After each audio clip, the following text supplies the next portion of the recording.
Começa aqui o espaço de opinião de Pedro Santana Lopes. Boa noite. Boa noite. Temos agitação política na semana que passou e até durante o fim de semana. Quer dizer que temos muito assunto hoje, não é? Vamos começar pelo chumbo do Tribunal Constitucional. Enfim, é um chumbo que o Governo talvez tivesse previsto. Ou seja, tudo indicaria que haveria... A extensão do chumbo não se conhecia, mas que haveria chumbo, haveria. Pode pôr em causa a estratégia do Governo ou não? Eu sinceramente considero que não. Uma coisa é a questão de fundo, sobre a qual já me pronunciei aqui várias vezes. Esta fiscalização, este tipo de fiscalização. Outra coisa é a estratégia do Governo, de facto. A fiscalização, pronto, é uma fiscalização com decisões raramente por unanimidade, normalmente por maioria. Portanto, há juízes que são contra a inconstitucionalidade, outros contra a constitucionalidade. Houve uma das normas que não foi chumbada. Juízes, de facto, são eleitos pelo Parlamento. A própria doutrina chama fiscalização política, como chama nos outros países, nos outros tribunais.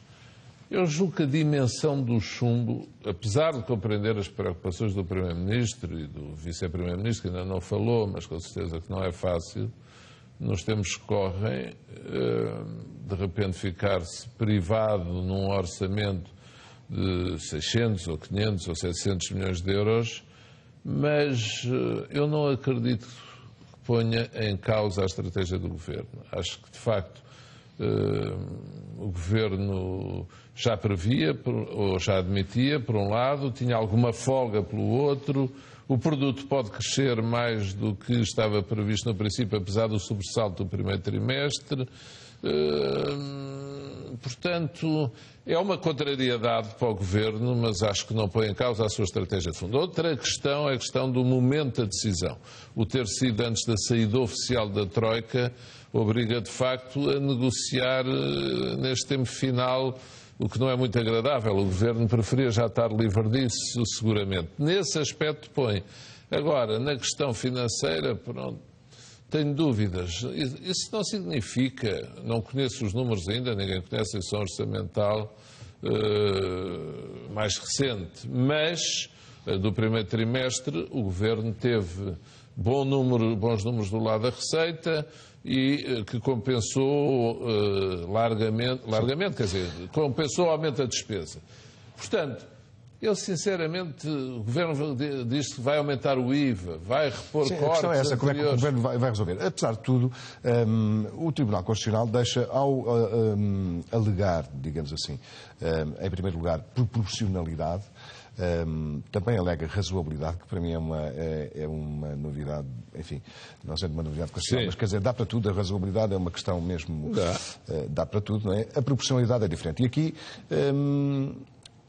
acha que o Governo poderia reformular esta proposta, ou este decreto, e mudando a proporcionalidade, a forma como organizou... Como são arrumados os sacrifícios.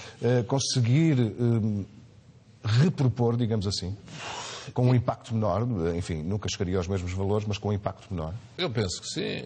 Acho que não é impossível. Não é impossível. Agora depende da opção política que o Governo fizer. Eu acho que o Governo está, de facto, a seguir muito numa linha de demonstrar quão pesada é a decisão do Tribunal Constitucional, quanto contraria, quanto cria dificuldades. Não vi o Governo ter uma reação do estilo de dizer, pronto, nós vamos tentar resolver. Não. O Vice-Primeiro-Ministro disse isto é sério, é muito sério. O Primeiro-Ministro disse estou muito preocupado, repetiram-no. E, portanto, acho que a linha do Governo é uma linha muito de reformular a proposta, é uma linha de procurar soluções alternativas. No entanto, o Primeiro-Ministro disse que ainda era cedo para se pronunciar, que iam estudar. E, portanto, não excluo que, de facto, possa haver uma reformulação. Porque é muito difícil, lá está. O Tribunal Constitucional tem aumentado, de ano para ano, de decisão para decisão, na minha opinião, um pouco aquilo até onde estende, pronto, as fronteiras, ou até onde restringe as fronteiras da razoabilidade, da equidade, da Justiça e, portanto, cada vez mais o Tribunal Constitucional aperta essas barreiras. Por um lado é compreensível, mas não é perentório, que é interessante aí, porque as normas dizia-se que eram transitórias. Lembra-se que o Tribunal Constitucional dizia, está bem, aceitamos porque são transitórias, e depois deixaram de ser transitórias. E depois viabilizou-as do ano passado, do ano anterior. Sim, aqui há até 1.500 euros. O que, nas explicações do juiz presidente, parece haver a questão da razoabilidade está intimamente ligada ao Governo ter alargado até aos 675 euros e que isso ultrapassava o limite do razoável, basicamente é isso que diz. O que quer dizer que o Governo pode reformular e não ter que voltar exatamente a 2010.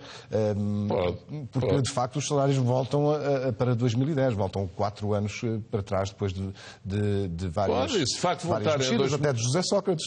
Sim. Não é? Sim, voltamos a esse tempo, sem dúvida nenhuma. E se voltarmos, o que isso representa de encargo de despesa para o Orçamento do Estado, aí levará, se o Governo, portanto, não fizer a reformulação, seguramente a um toque nos impostos. Toque é uma maneira de dizer. Acha que é possível no IVA ou não? Eu acho que é muito doloroso. É muito penoso, é muito pesado. É muito pesado. E, portanto, nunca mais saiu tal imposto sobre a fortuna, o IVA mais, quer dizer, é muito... Acho que a economia não aguenta mais carga fiscal neste momento em que está a tentar levantar a cabeça. Mesmo que seja meio ponto, imagino de 23,5 para 24 na taxa máxima, é muito. Mas isso não chega para os números que estão aqui em causa, não é? Pois não, o resto ir buscar ao outro lado. Mas eu estou muito curioso por ver os números do segundo trimestre. Da execução, bem, ainda está a decorrer, não é? Entramos agora em junho. Mas devo dizer também, não estou assim extraordinariamente otimista. Pode ser que me surpreendam. Mas por aquilo que eu vejo, nomeadamente, digo sempre na minha vida profissional, como advogado por um lado, mas principalmente na Santa Casa de Misericórdia, estes últimos meses, não sei porquê, não foram fáceis, não os senti fáceis. Parece que houve, nomeadamente na classe média, uma consequência agora de uma série de medidas anunciadas que foram tomadas há 1 ano ou 2. Vi as pessoas mais apertadas, vi mais pedidos de emprego.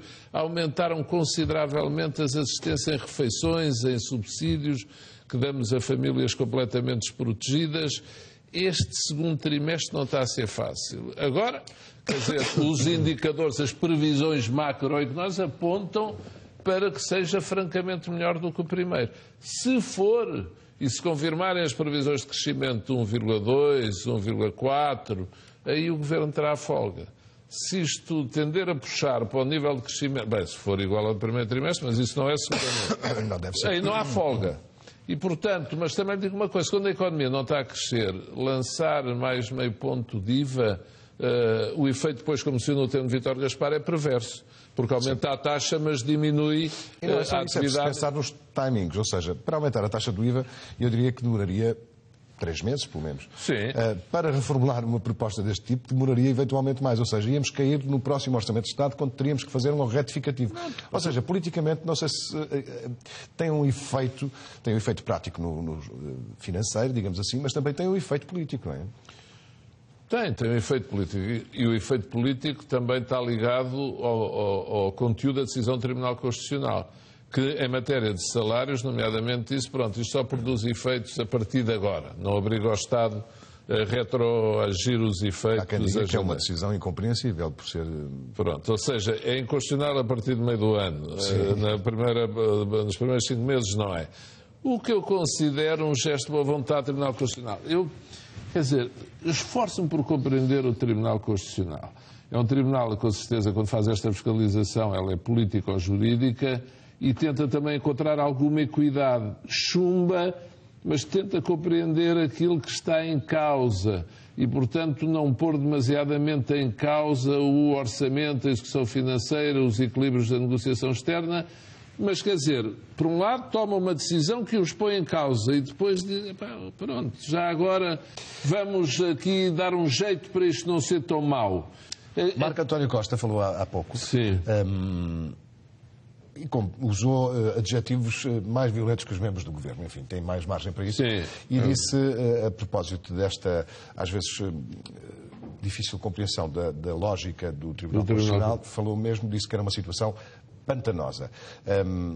Vamos esperar que o PSD é que cumpra este papel de se queixar do Tribunal Constitucional e o Governo manter um certo silêncio.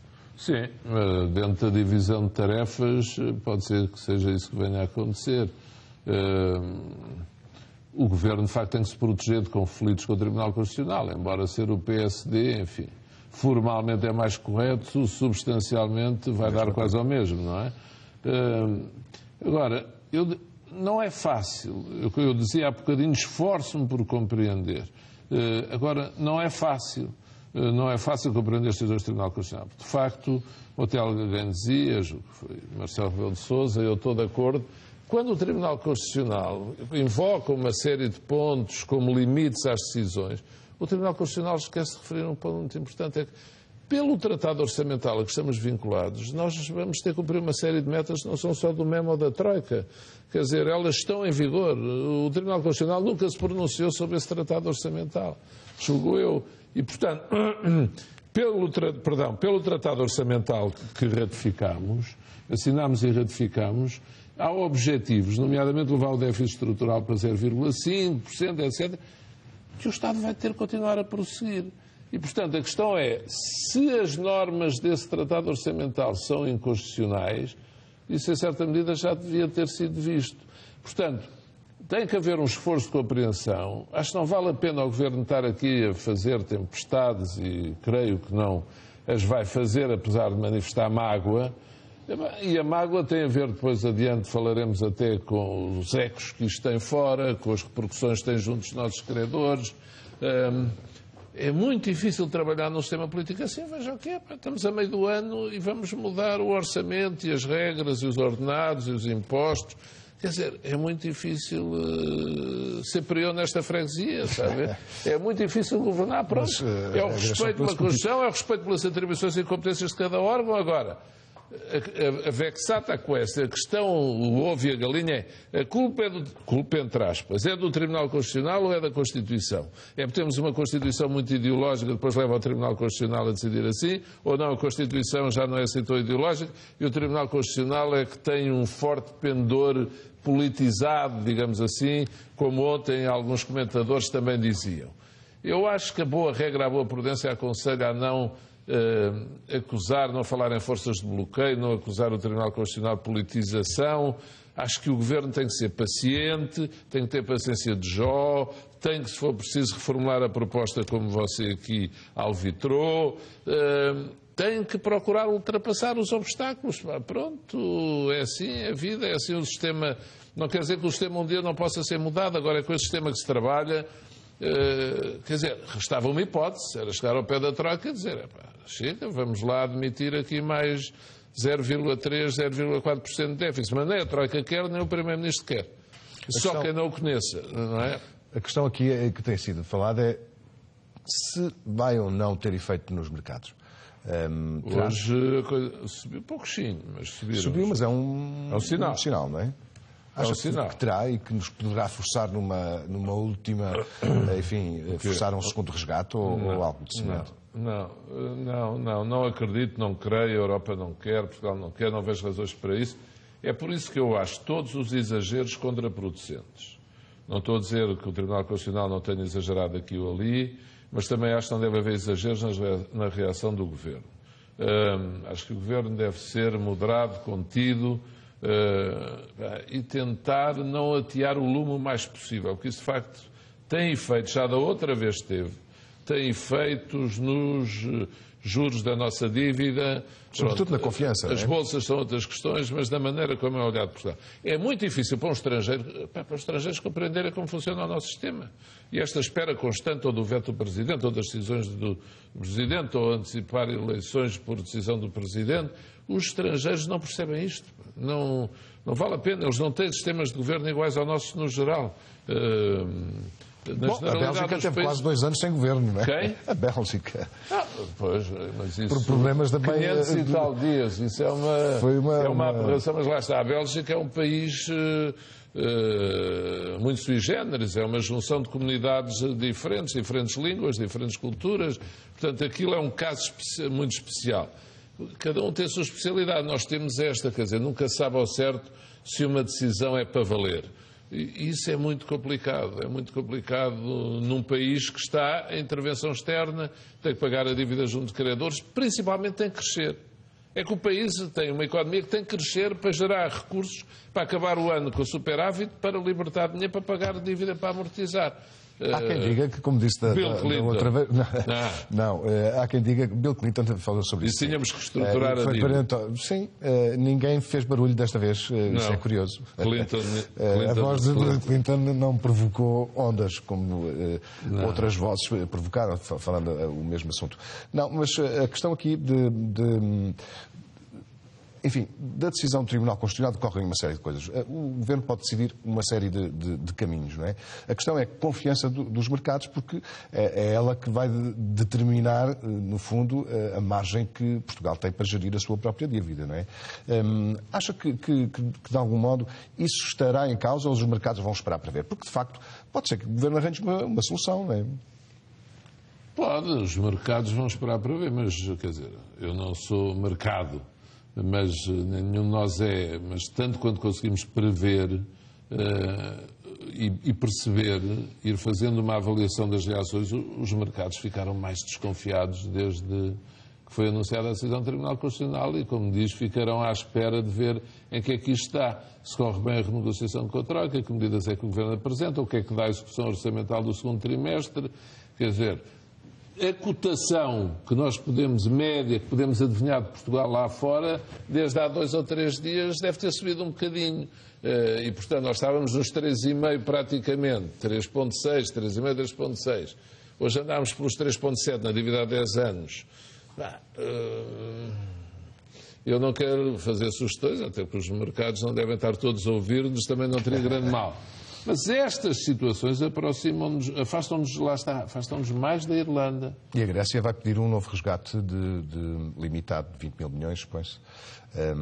Ou seja, talvez nos aproxime da Grécia. Isto não é indiferente, não é indiferente. E pronto, com certeza os juízes do Tribunal Constitucional são patriotas, sabem as consequências que eles tomam, não são políticos, não são governantes, mas... É complicado. Quando se pega na fundamentação de decisões em princípios que envolvem uma grande dose de subjetividade, razoabilidade, o que é razoável? O que é razoável para um juiz do Tribunal Constitucional não foi para outros. Uns votaram a favor, outros votaram contra. E houve 1 ou 2 decisões que foi mesmo à tangente. Quer dizer, portanto...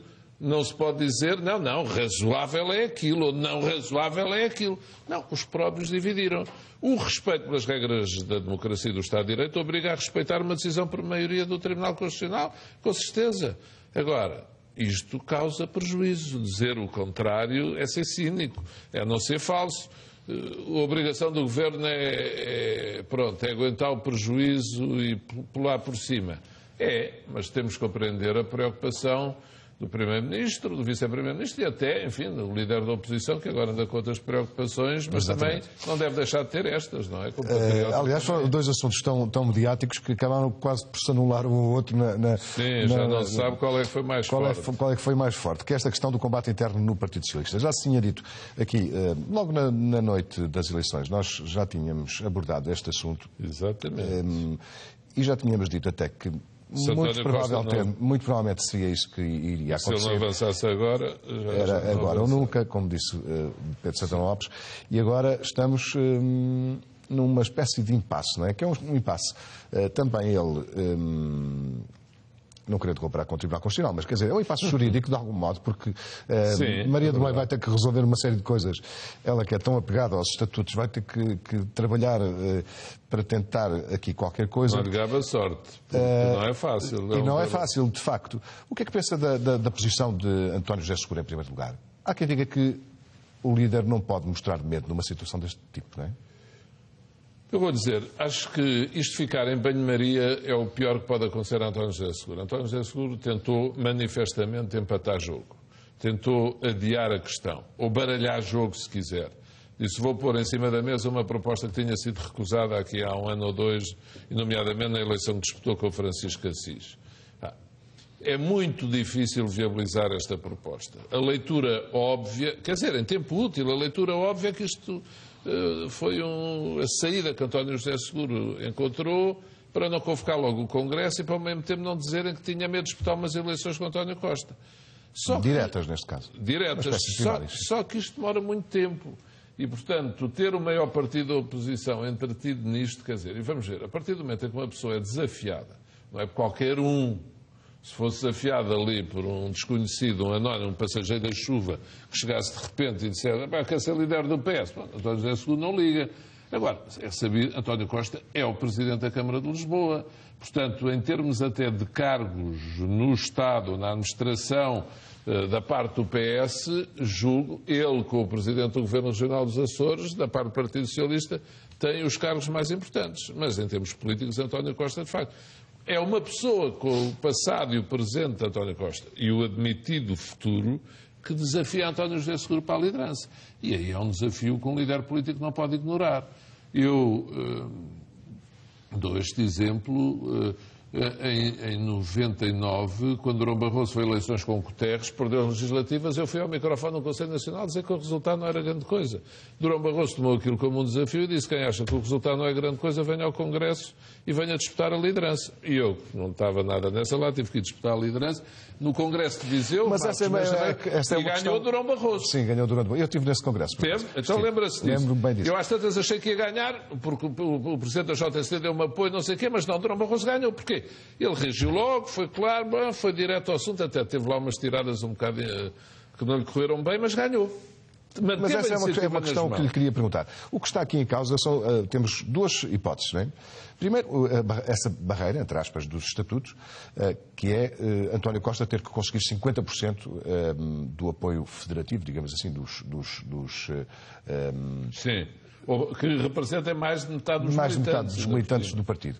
Se pensarmos em federações, precisa de Lisboa, que em princípio terá, sim, mas não chega, tem que ter Lisboa, Porto e mais algumas para conseguir esses 50%, o que aparentemente é difícil para António Costa, porque António José Seguro tem a estrutura do partido na mão, digamos assim. Outra coisa é... Isso impede um congresso extraordinário. Sim. Mas outra coisa é optar por eleições diretas, uma espécie de primárias. E aí passa a ser António José Seguro para a escolha de quem será candidato a primeiro-ministro. E não o líder do partido. Isso é comum nos Estados Unidos, é assim que eles fazem todas as vezes, todos os atos eleitorais. Não é nada comum cá e poderia levar a uma liderança bicéfala. Isso é aceitável, a seu ver. Mas eu ontem já ouvi uma fonte do PS dizer que, caso ganhe Costa às eleições diretas, que Seguro se demite. Não sei se ouviu, uma fonte do Partido Socialista. Não foi o próprio Seguro. A liderança bicéfala só é admissível entre as pessoas que se deem bem à partida. Agora, depois à chegada até se podem dar mal. Agora, quando à partida já são incompatíveis, se dão mal, é absolutamente impossível. Eu, durante muitos anos... E mesmo a dar bem, temos no Bloco de Esquerda um bom exemplo de porque é que não resulta. Eu vou dizer, eu durante muitos anos defendi para o PPD-PSD que fosse uma pessoa presidente do partido, outra primeiro-ministro. Mas depois, com o passar do tempo, deixei de defender essa posição porque é impraticável. É impraticável. Mesmo os militantes do partido, tudo têm dificuldade em aceitar. E depois o que é que acontece? Se um partido está no governo, o Primeiro-Ministro ganha preponderância. Veja o que aconteceu no Partido Democrata em Itália. O Primeiro-Ministro era um tecnocrata, que não é o caso de Costa. O Renzi, o atual Primeiro-Ministro, despachou em 3 tempos. Tinha o partido na mão, era politicamente forte, pôs o Primeiro-Ministro fora. Se o Primeiro-Ministro é forte, como é António Costa, é o secretário-geral que se apaga do partido, que se vai abaixo. António Costa é politicamente forte, é politicamente experiente, é politicamente capaz. Portanto, António José Seguro, na minha opinião, fez uma jogada política para entreter, para empatar jogo, ele até pode dizer, a proposta é boa, só que não é para esta altura. António José Seguro, na minha opinião, devia entender que todo este tempo que passa, ele está desafiado fica numa posição mais fraca. Porquê? Porque não vai ao combate. Quando uma pessoa é desafiada, das duas uma, ou tem ali, uma pulga à frente e a pulga não faz diferença nenhuma, ou então tem um adversário de toma e se é desafiado, fica com fama de ter medo e de não querer ir a jogo. E isso é o pior que pode acontecer. Estamos a falar, no fundo, de uma questão interna do Partido Socialista, mas que o resto dos portugueses também vê, não é? E afeta a vida do país toda ela. Sim. Lembra-se do consenso que se dizia que tinha que ser feito a seguir às eleições. O Presidente da República não pode falar nisso agora. Agora já não pode falar, não é? Sobre isso. A questão é, e como é que os portugueses estarão a ver António José Seguro depois disto? Eu acho que isto não está a correr bem, António José Seguro. Não está. E o que eu ouço, não sei se é o que ouvo, e o que penso, e o que sinto, é que, que ele está a agarrar-se ao poder e... António Costa, eu também vou dizer assim, é um raro e estranho fenómeno de popularidade. Mas ele é muito popular. Ouve-se, de facto, as pessoas dizerem, se for o Costa, desculpa o termo, o PSD está tramado. Desculpa a expressão. Se for o António Costa, isto é diferente. Se for o Seguro, ganha o PSD. Isto é o que eu ouço nos meios onde ando. Justo, injusto, é outra questão. Agora, é essa a percepção que está na opinião pública. Os estudos de opinião que existem, vários dizem, António Costa à esquerda e Marcelo Rebelo de Sousa à direita, neste momento são as pessoas mais populares. E, portanto... esgrimir contra esta realidade é muito difícil. E quando António José Seguro diz eu agora mudei, vão ver que isto agora vai ser diferente, tu parece reações de uma pessoa acossada e que ainda não viu como se embaraçar disto. E a sensação que as pessoas têm é que António Costa ganha as eleições e que Seguro não ganha. Este é o ponto. Pode ser injusto e António Costa, que também beneficia agora, está fora. Outra coisa, se ele vier a ganhar, é quando estiver lá. Aí também vai ver, desculpa a expressão, como é que elas mordem. Não acredito que ele continue a gozar do mesmo estatuto, porque, veja uma coisa, é muito bom subir a líder de um partido a pouco tempo de legislativas. Quando foi o meu caso, quando Sampaio dissolveu a Assembleia, Sócrates tinha acabado de entrar. Não tinha nada, estava ali puro, ganhou a maioria absoluta, não havia nada a apontar, nada, nunca tinha governado, tinha boa imagem, tudo, ganhou. Costa já é Presidente da Câmara de Lisboa, mas se virmos Costa nunca tomou nenhuma opção muito polémica. E como se costuma dizer, desculpe lá, você que é do meio, tem uma imprensa extraordinária. Tem, nós, os que já estivemos ou estamos na atividade política, dizemos, pronto, porque a imprensa também, toda ela no mundo, tem direito a considerar mais capaz ou ter mais simpatia por esta pessoa, por aquela. Normalmente são simpatias inconscientes. Inconscientes, independentemente da objetividade que tentam prosseguir e manter. E Costa, de facto, mas António Costa é assim, pronto. Costumo ao povo dizer, mais vale querer graça do que ser engraçado. Eu não estou a dizer que ele não é engraçado, ele é uma pessoa competente, inteligente, capaz, mas também digo uma coisa, se muita gente dizer, por exemplo, em Lisboa, ele anda muito distraído, Lisboa, daquilo que digo com amizade, aí as vias públicas, a limpeza, o trânsito. Pronto, olha, Lisboa paga um bocado o facto de ele com certeza andar com a cabeça no outro lado. Tem uma boa imagem. Vamos seguir em frente. Já temos pouco tempo e ainda temos vários assuntos para abordar. Correria. Eu gostava que falasse um minuto da nossa internacionalização, que vamos conseguir da CMTV. Mas antes disso vamos falar de Portugal no Mundial. Partiram hoje, a seleção partiu hoje. Estive no almoço, em Belém. Pareceu um grupo forte. Forte, bem disposto, estive a olhar para o Cristiano Ronaldo, estive a conversar com ele uns minutos. Perguntou-lhe sobre a perna ou não? Perguntei-lhe. Ele disse, jogo de certeza. Disse? Disse, jogo de certeza. E eu vi, sem falar nada, estive a vê-lo andar, porque o almoço era sentado, depois íamos servir estilo buffet, uma mesa que estava na sala ao lado. E, portanto, e não deve ter sido só eu, deve ser virado a mesa toda a olhar para a perna a ver se ele cocheava ou não. Cochear não cocheia. Por isso, às vezes podia não querer dizer nada, mas depois eu perguntei mesmo, estive a falar com ele uns minutos, disse, mas jogas de certeza contra a Alemanha? Ele disse, certeza absoluta. Portanto, confesso aí... Isso é notícia. Pronto, ele disse de certeza absoluta. Portanto, vai estar apto, não é? Não, vai estar, está com uma boa disposição e com... uma atitude e um estado de espírito notável. Aliás, devo dizer a generalidade dos jogadores. A cerimónia foi simpática, onde ofereceram camisolas ao Presidente, até o fato da seleção ofereceram ao Presidente. uma empresária, uma empresa portuguesa ali de Castelo Branco, uma dinâmica extraordinária.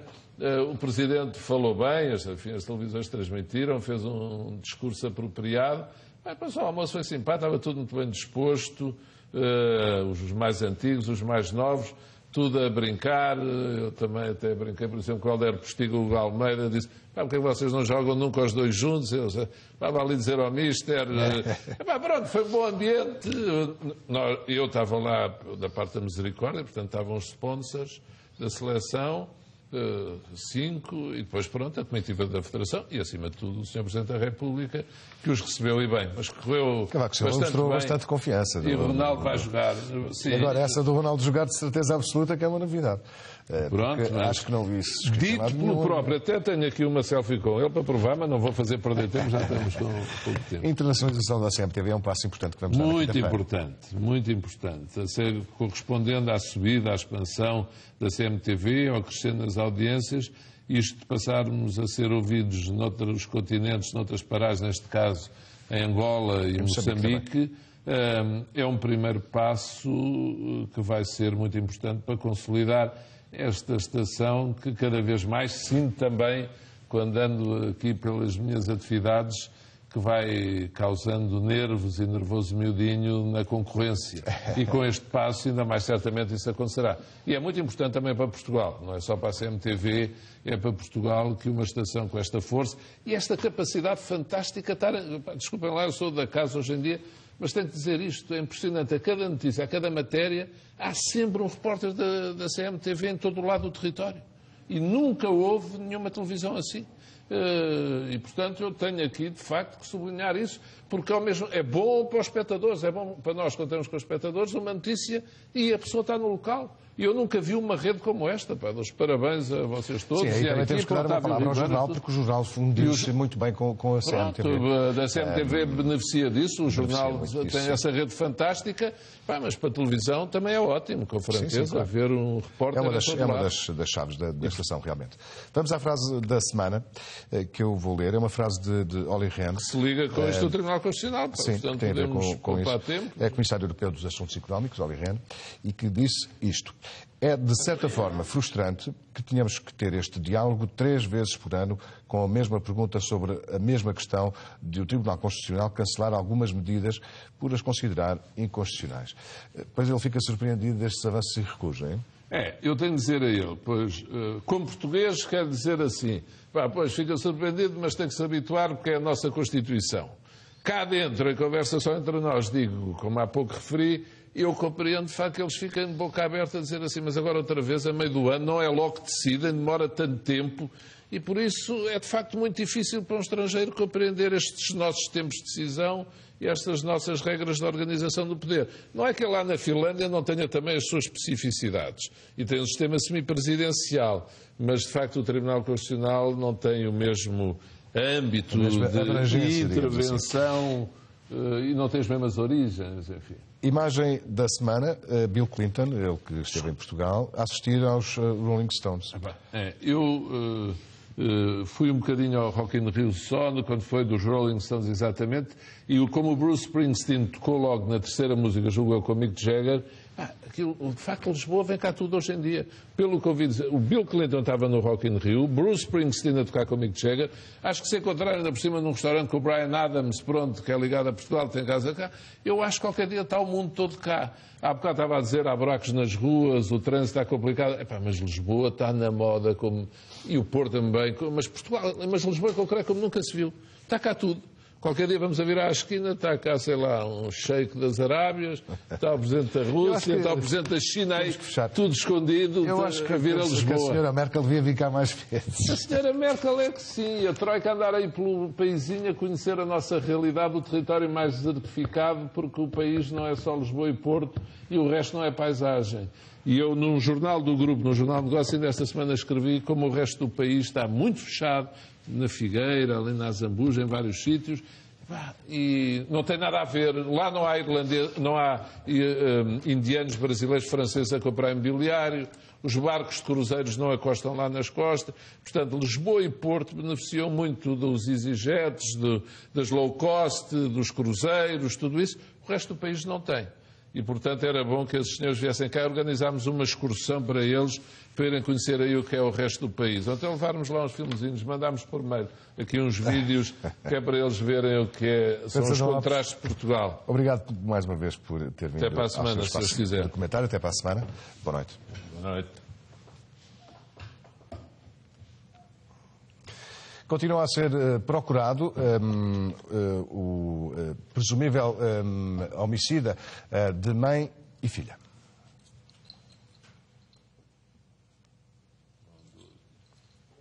O casal mudou-se para a freguesia de Margarida, em Felgueiras, há cerca de um mês. Na pequena habitação arrendada, viviam também 3 crianças de 15, 9 e 6 anos. Todas estavam em casa quando, ao início da tarde deste domingo, o casal começou uma discussão que levou a mulher a sair com os filhos. Por volta das 18 horas, a família voltou à habitação e tinha à espera o homem que acabou por esfaquear a companheira e a filha desta. A senhora estava encostada ao frigorífico, ensanguentada, cheia de sangue, mas de pé cheia de sangue, toda ferida, no braço, nas pernas. A agressão terá acontecido num quarto onde a rapariga de 15 anos foi encontrada a chorar. Mas eu fui ao quarto dela, a filha estava a chorar muito, estava deitada no chão, que os pais queriam matar a mãe e elas, e onde estava tudo ensanguentado no quarto, onde foram coisadas as facadas. Conceição Rosa ainda falou com o alegado agressor, que antes de fugir, jurou matar as 2 mulheres que foram transportadas ao hospital, mas não correm risco de vida. Eu perguntei ao marido o que é que foi, e o marido disse-me que ia matar aquelas... Horas depois de ter esfaqueado as 2 mulheres, o homem continuava a ser procurado pela GNR e pela Polícia Judiciária.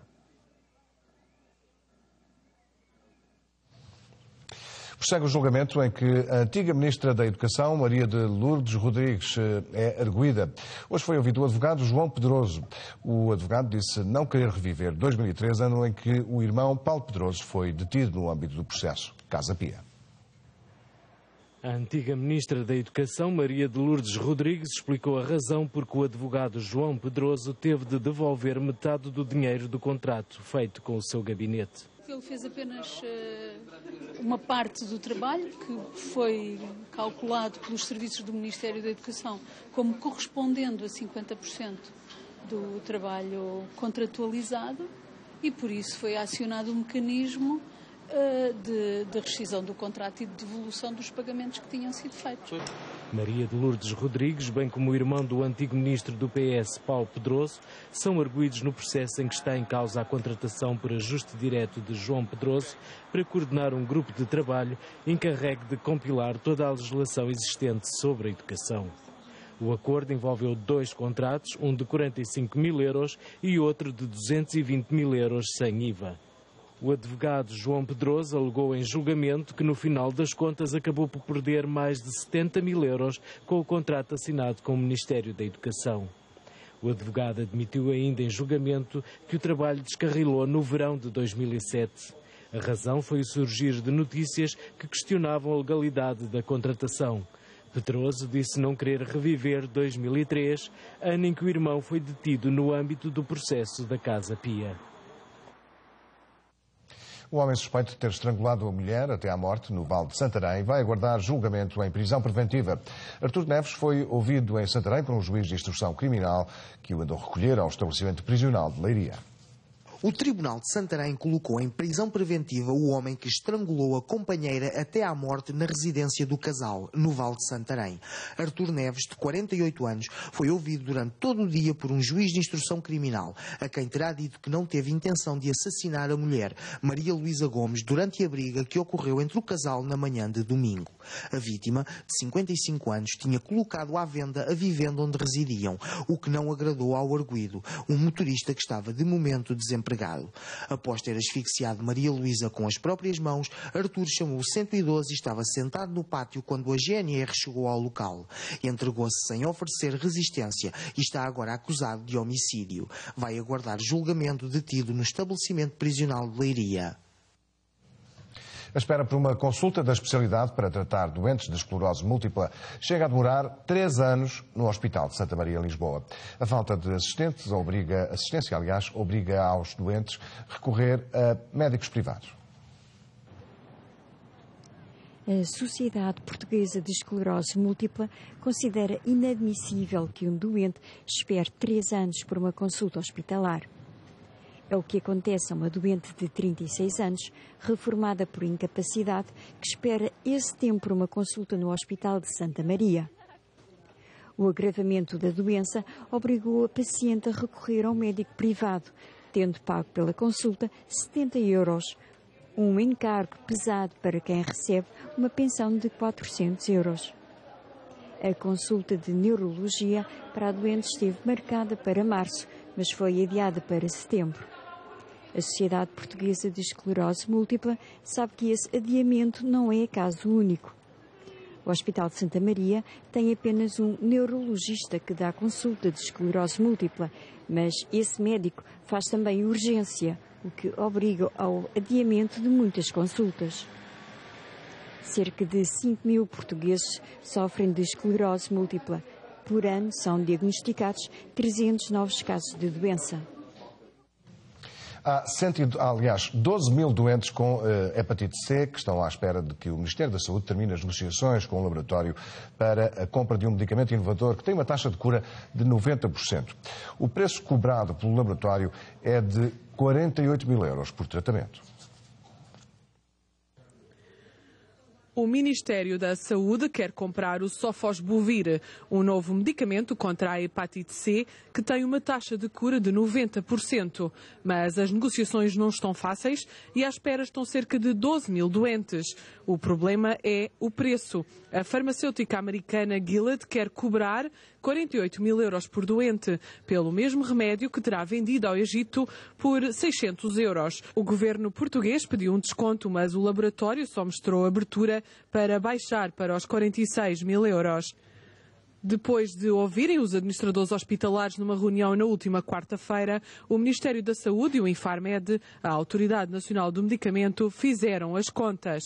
As duas entidades chegaram à conclusão que a aquisição deste tratamento tem de ter em conta 2 situações.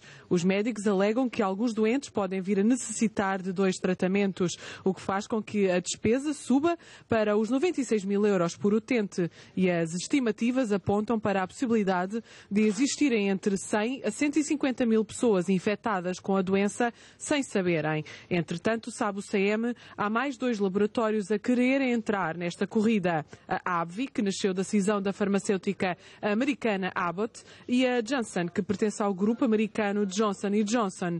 Também já iniciaram o processo no Infarmed para, cada uma, introduzir no mercado um medicamento semelhante ao da Gilead.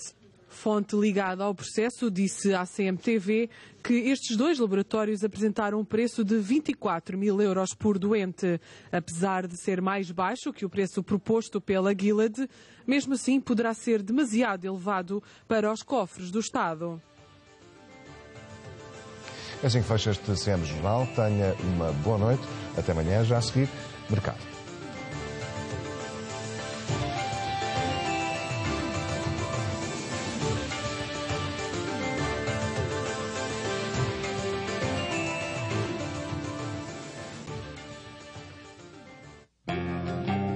A seguir, Mercado. O dia-a-dia do melhor do mundo. No Mercado, as últimas notícias de Cristiano Ronaldo.